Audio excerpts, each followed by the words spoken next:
الحمد لله وكفى والصلاة والسلام على عباده الذين اصطفى لا سيما على سيد الرسل وخاتم الأنبياء وعلى آله وصحبه ومن بهديه مهتدى أما بعد فأعوذ بالله من الشيطان الرجيم بسم الله الرحمن الرحيم وَلِتُكْمِلُوا الْعِدَّةَ وَلِتُكَبِّرُوا اللَّهَ عَلَى مَا هَدَاكُمْ وَلَعَلَّكُمْ تَشْكُرُونَ صدق اللہ العظیم۔ عزیزان گرامی، میرے محترم بھائیوں اور دوستو،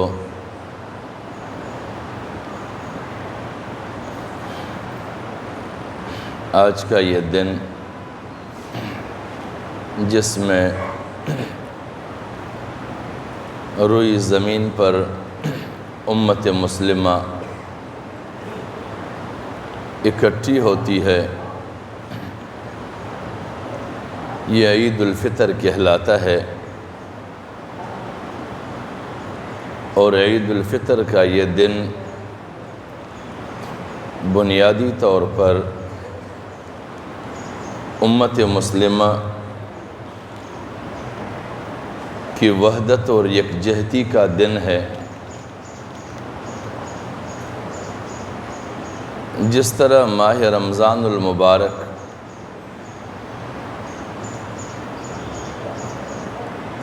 شیطانی خیالات، شیطانی نظریات اور شیطانی فکر سے نجات حاصل کرنے کا مہینہ ہے، اور اللہ رب العزت نے ماہ رمضان المبارک کے روزے یہ دوسرے ہجری میں فرض کیے تھے۔ حضور نبی اکرم صلی اللہ علیہ وسلم کی ہجرت کے دوسرے سال فرض ہوئے، اور اسی رمضان المبارک کے 17 تاریخ کو کفر اور اسلام کے درمیان سب سے پہلا معرکہ جو جنگ بدر کہلاتا ہے 17 رمضان کو منعقد ہوا، اور اللہ رب العزت نے اس ماہ رمضان المبارک میں روزے کی حالت میں حضور نبی اکرم صلی اللہ علیہ وسلم اور ان کے صحابہ کرام کو بدر کے میدان پر اسلام دشمن قوتوں کے مقابلے میں کامیابی اور سرخروئی نصیب فرمائی، اور اللہ رب العزت نے روزے کے اندر بنیادی کئی ساری تعلیمات رکھے ہیں جو اس طبقے کے اندر مطلوب ہیں۔ وہ تعلیمات جو طبقہ اللہ رب العزت کے اطاعت اور رسول اللہ صلی اللہ علیہ وسلم کی پیروکار کہلاتی ہے، اور وہ طبقہ اپنے زمانے کے ان لوگوں میں سے ممتاز ہو کر مشرف باسلام ہوئی جو لوگ شرک کے مرکز میں بیٹھے ہوئے تھے، اور توحید کے وہ منبع جو بیت اللہ کہلاتا ہے اس کو بھی بت خانہ بنا دیا تھا۔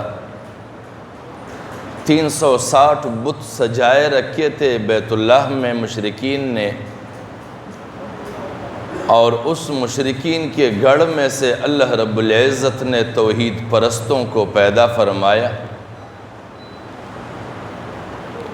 اور ان توحید پرستوں نے حضور نبی اکرم صلی اللہ علیہ وسلم کی صدا اور دعوت پر لبیک کہا، اور پھر انہوں نے ہجرت فرمائی اور مدینے میں اس صلحاء کی ایک ریاست تشکیل دی، اور اس ریاست میں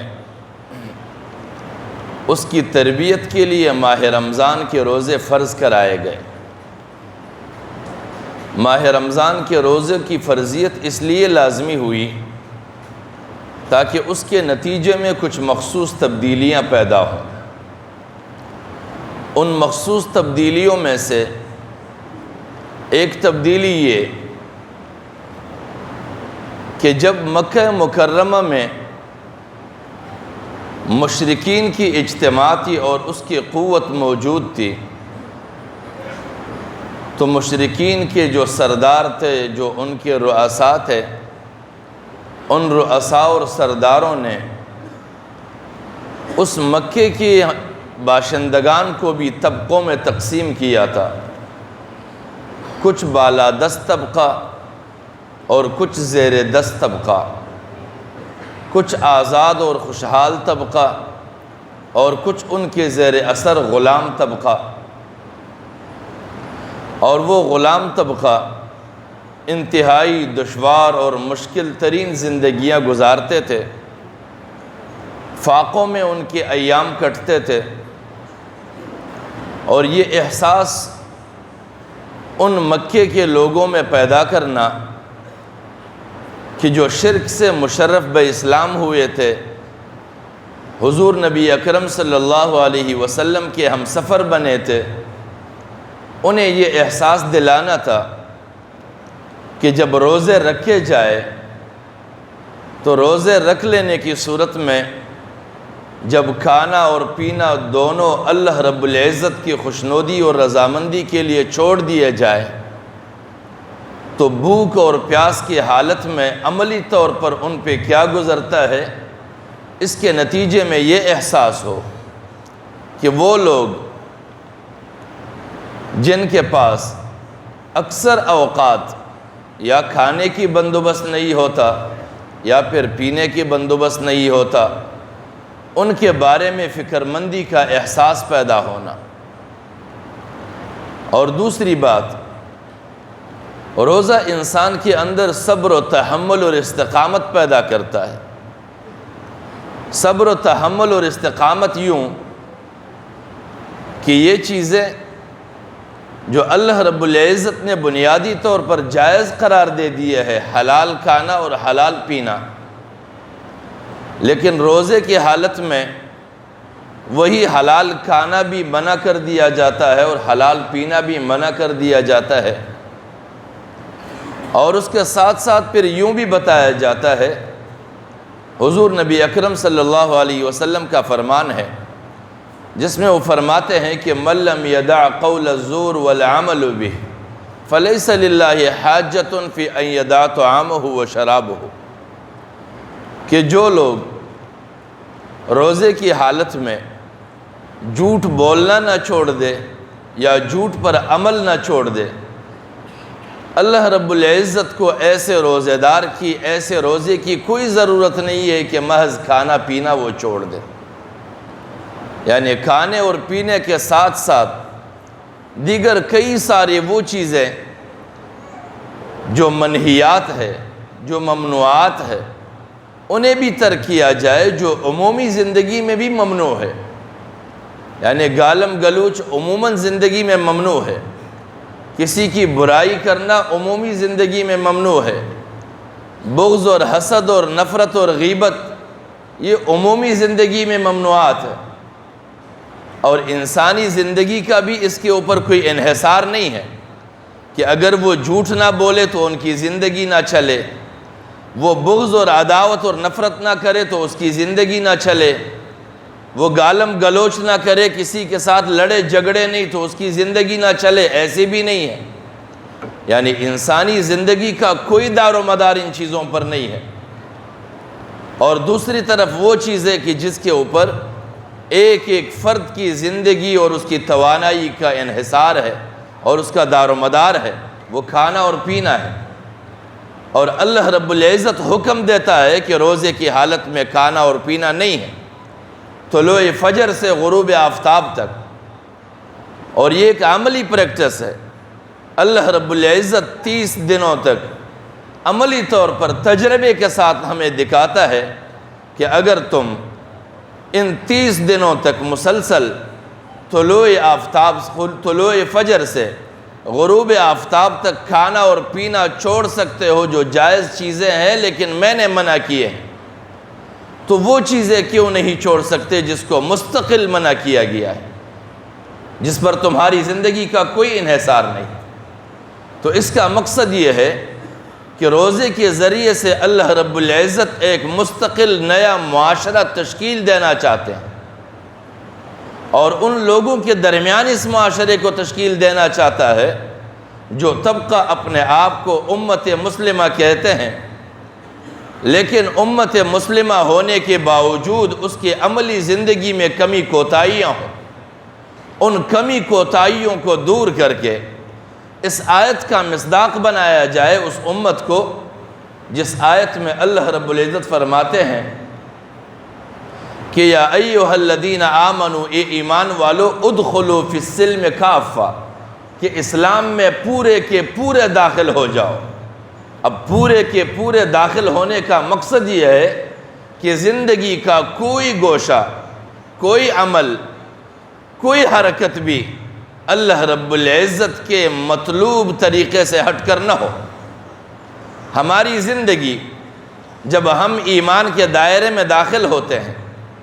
تو ہمارا سودا ایمان کے ذریعے سے اللہ کے ساتھ ہو جاتا ہے،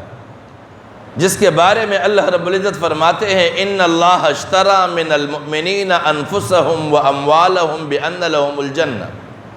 کہ اللہ رب العزت نے مؤمنین کے ساتھ سودا کر لیا ہے، اور وہ سودا کیسے کر لیا ہے کہ اس کے جان اور مال کو خرید لیا ہے۔ اشتراء کا لفظ ہے خریدنا۔ اللہ رب العزت نے مؤمن کے جان اور مال دونوں کو خرید لیا ہے، اور اس کے بدلے میں کیا ہے کہ روز محشر اللہ رب العزت اس کو جنت عطا کرے گا۔ جب اللہ رب العزت نے ہماری جان اور مال دونوں خرید لیے ہیں تو اب ہم تو اپنے جان اور مال کے مالک رہے نہیں۔ جب ہم اپنے جان اور مال کے سرے سے شرعاً مالک نہیں ہیں، جس دین پر ہم ایمان لائے ہیں، جس دین کو ہم نے اپنایا ہے، اس دین کے روح سے ہمارا جان اور مال ہمارا نہیں ہے، یہ اللہ رب العزت کی امانت ہے، اور اللہ رب العزت کے ساتھ ہمارا یہ سودا ہوا ہے، اس کو بیع مؤجل کہتے ہیں۔ اور یہ وہ سودا ہے کہ سودا تو طے ہو جائے، چیز بیچ لی جائے اور قیمت وقت متعینہ پر دی جائے۔ عام طور پر سودا ہوتے ہیں کہ چیز بیچ لی جاتی ہے، خریدار چیز لے جاتا ہے، قیمت مہینے بعد 2 بعد ادا کرتا ہے۔ تو اللہ رب العزت نے بھی ایک وقت مقرر رکھا ہے کہ اس وقت ہمیں قیمت ادا کی جائے گی، لیکن جب قیمت ادا کرنے کا وقت آئے گا، ہم اس قیمت کی وصولی کا عزم لے کر وہاں جائیں گے،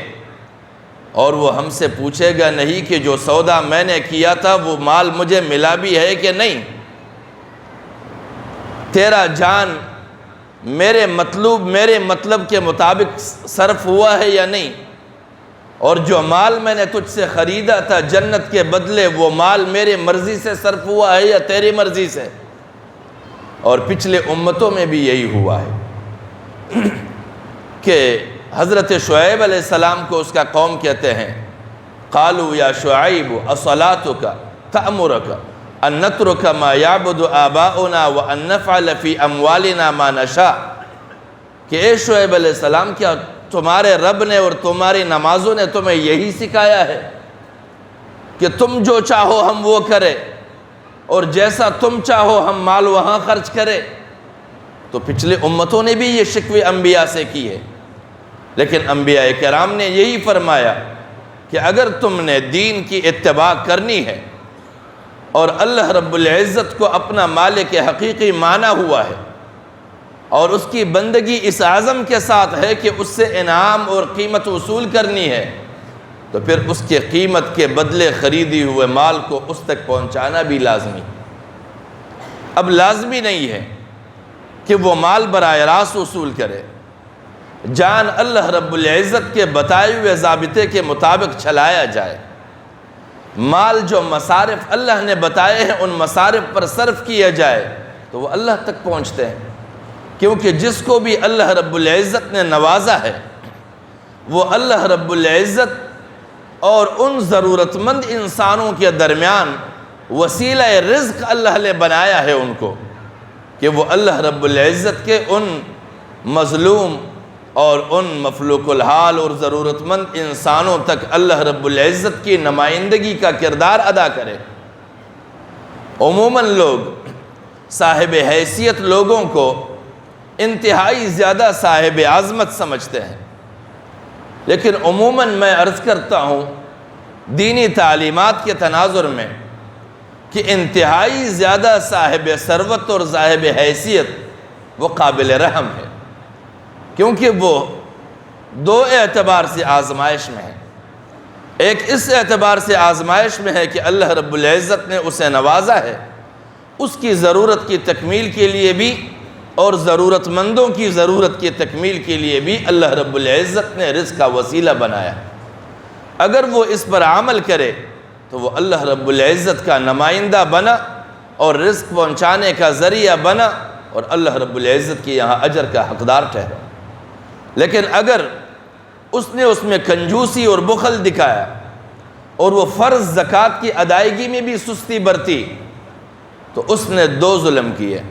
ایک تو یہ کہ اللہ رب العزت اور ضرورت مندوں کے درمیان رزق کے وسیلہ بننے میں وہ رکاوٹ بنے، اور دوسرا وہ نظام جو اللہ نے بنایا ہے اس نظام میں وہ اللہ کا باغی بنا ہے، تو اس لحاظ سے وہ قابل رحم ہے۔ لہٰذا اللہ رب العزت نے جو نظام بنایا ہے اس نظام میں ہمارے لیے خیر رکھا ہے، اور ہر جگہ فرماتے ہیں کہ خیر لکم، تمہارے لیے خیر اسی میں ہے۔ اور ماہ رمضان کے روزے یہ در حقیقت ان تمام تر احکامات کی پیروی ہے جو اللہ رب العزت نے روزے رکھوائے ہیں۔ اور پھر ان روزوں کے اختتام پر عید الفطر آتا ہے، اور عید الفطر اسے عید کہتے کیوں ہے؟ عید اس لیے کہ یہ ہر سال لوٹ کر آتے ہیں، اور عید جو ہے یہ پلٹ آنے کو کہتے ہیں، اور عید بھی ہر سال پلٹ کے آتا ہے۔ اور خصوصی طور پر عید الفطر کے بارے میں کہا جاتا ہے کہ العید یوم المحاسبۃ و یوم الجوائز، کہ عید یہ احتساب کا دن ہے اور یہ جائزے جزا کا دن ہے۔ اب یہ احتساب کا دن کس کے لیے ہے اور یہ جزا اور بدلے کا دن کس کے لیے ہے؟ احتساب کا بھی ہمارے لیے ہے اور جزا کا بھی ہمارے لیے ہے۔ احتساب کا اس لیے کہ ایک اور روایت میں ہے کہ من صام رمضان ایمانا و احتسابا غفر لہ، کہ جس نے روزہ رکھا ایمان کے ساتھ اور اپنے احتساب کے ساتھ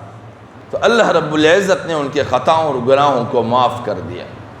احتساب کا مقصد یہ ہے کہ کامل ایمان وہ اپنی نگرانی کے لیے ہے، کامل ایمان اپنے آپ پر نظر رکھنے کے لیے ہے، اور اپنے احتساب کے لیے ہے کہ ہم یہ محاسبہ کریں کہ سال بھر کے دورانیے میں کہاں کہاں ہماری زندگیوں میں اللہ رب العزت کا قانون متوجہ ہوا اور ہم نے اس متوجہ شدہ قانون پر عمل کیا، اور کہاں کہاں ہم نے اللہ رب العزت کے جانب سے عائد کردہ قانون شکنی کی ہے۔ یعنی قانون تو اس نے عائد کیے ہیں لیکن ہم نے اس قانون شکنی کی ہے، قانون پر عمل درآمد نہیں کیا ہے۔ ہم اپنا یہ احتساب کریں، اور یہ احتساب پورے رمضان کے روزوں میں کرنا ہے، بار بار جس دن روزے رکھے اور اس روزے کی حالت میں ہم نے اپنے آپ پر سوچ بچار شروع کیا، ہم نے اپنے لیے استغفار کرنی ہے، رمضانوں میں ہم نے معافیاں مانگنی ہے، ہم نے اپنے مغفرت کروانی ہے، ہم نے اپنے آپ کو جہنم کے سزا سے نجات دلانا ہے، تو ہم نے اپنا احتساب تو کرنا ہے کہ کہاں کہاں ہم سے کیا کوتاہیاں ہوئی۔ یہ رمضان کے احتساب۔ اور پھر عید کا احتساب کیسے؟ کہ عید کے دن ہم میں سے ہر بندہ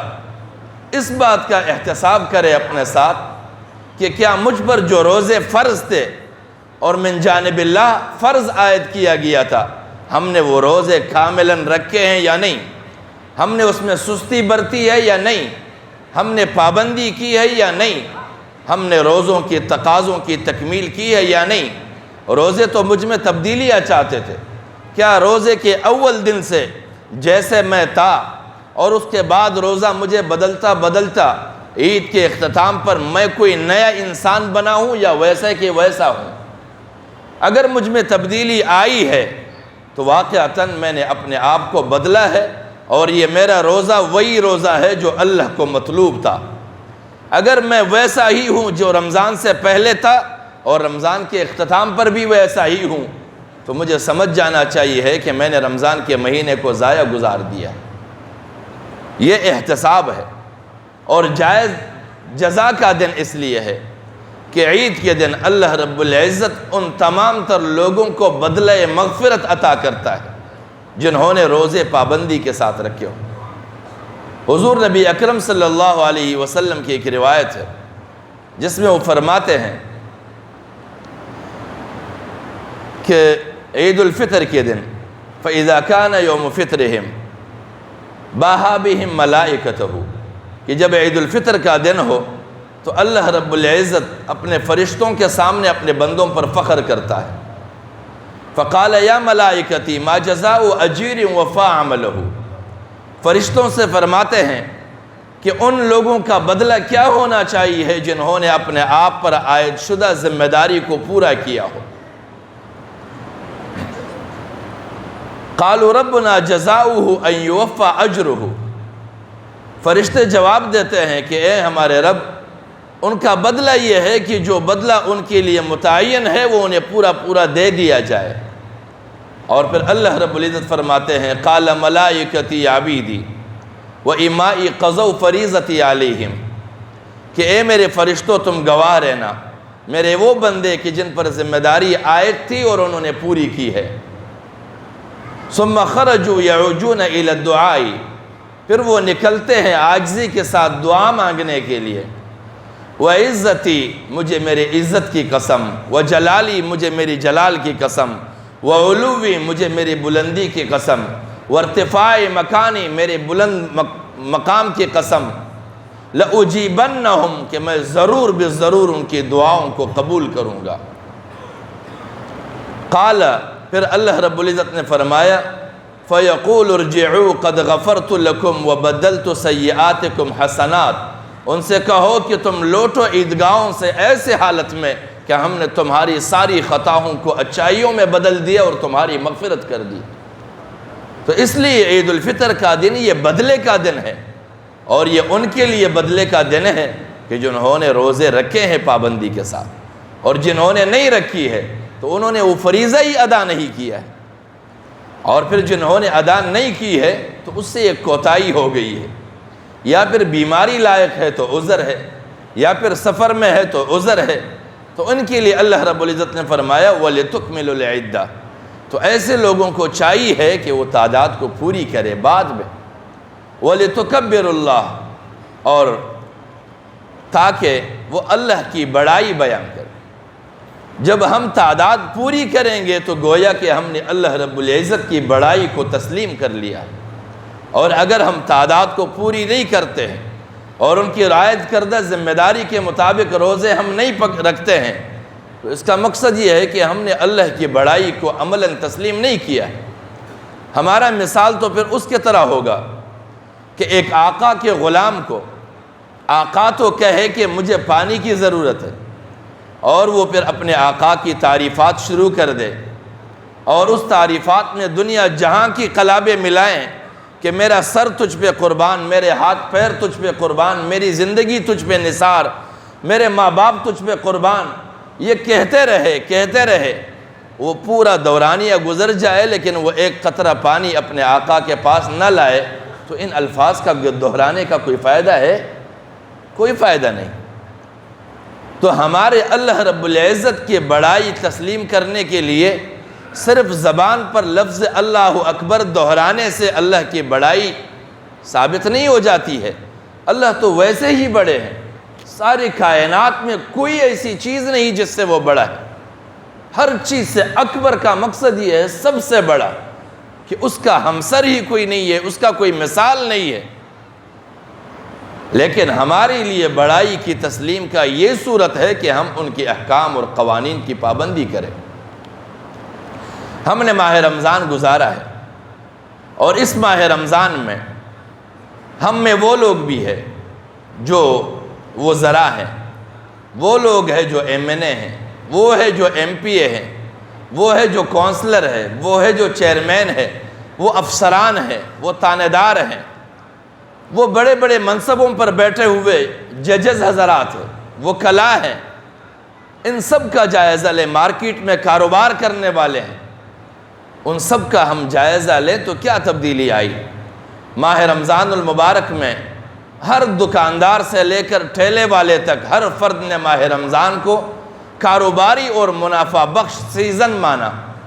اور جس کے پاس جاؤ وہ کہتے ہیں سیزن ہے، اور بھرپور لوٹا سب نے،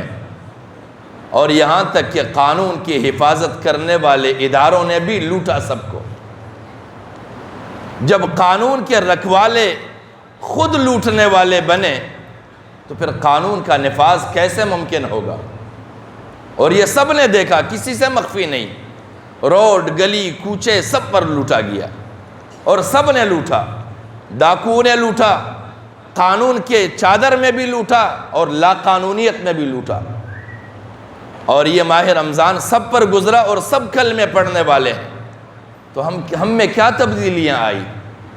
اگر ماہ رمضان کے گزر جانے کے بعد بھی ہمارے اس شہر میں، ہمارے اس ملک میں اسی طرح کیا صورتحال رہتا ہے، قتل و غارت گیریاں بھی رہے، نفرت بھی رہے، بغض اور حسد بھی رہے، عداوتیں بھی رہے، لوٹ مار بھی رہے، عزت آبرو وقار کاروبار تجارت کچھ بھی محفوظ نہ ہو، تو روزے نے ہم میں کیا تبدیلیاں لائی؟ نہ ہمارا نیا معاشرہ بنا، نہ ہم تبدیل ہوئے، نہ ہمارے حاکم تبدیل ہوئے، نہ ہمارے منتظم تبدیل ہوئے، اور نہ ہمارے محافظ بدلے۔ اور جب کوئی نہیں بدلا تو پھر بدلا کون ہے؟ اللہ رب العزت ہمارے ماہ رمضان کے روزوں کو ہمارے لیے تبدیلی کا روزہ بنائے، ہمارے لیے نئے معاشرے کی تشکیل کا روزہ بنائے، اور ہم سب کے توبوں کو قبول فرمائے، ہماری دعاؤں کو قبول فرمائے، ہماری ریاضتوں کو قبول فرمائے۔ اگر اس معاشرے میں کچھ چند لوگوں نے حقیقی معنوں پر روزے رکھے ہوں اور وہ دل کھول کر یہی دعا مانگے کہ یا رب، جس نے بھی جس شکل میں لوٹا ہے، جس انداز میں لوٹا ہے، جس رنگ روپ میں لوٹا ہے، جس لباس میں لوٹا ہے، ان سب کو توبے کی توفیق نصیب فرما، ان سب کو توبہ تائب ہونے کی توفیق نصیب فرما، ان کی خطاؤں اور گناہوں کو معاف فرما، آئندہ انہیں حقیقی مسلمان اور حقیقی مؤمن بننے کی توفیق عطا فرما۔ اور پھر اگر ساتھ میں یہ بھی کہیں کہ اگر یہ منظور نہ ہو تو رب ذوالجلال انہیں نیست و نابود فرما، انہیں درس عبرت بنا، اور اس امت مسلمہ کو چین اور سکون کی زندگیاں نصیب فرما، اور ان لوگوں کے بدلے قوم کو نیک صالح اور ہمدرد حکمران رہنما اور قیادتیں اور سیادتیں اور محافظ عطا فرما۔ اور انہی پر اکتفا کرتا ہوں۔ وآخر دعوانا ان الحمدللہ رب العالمین۔ عید کی نماز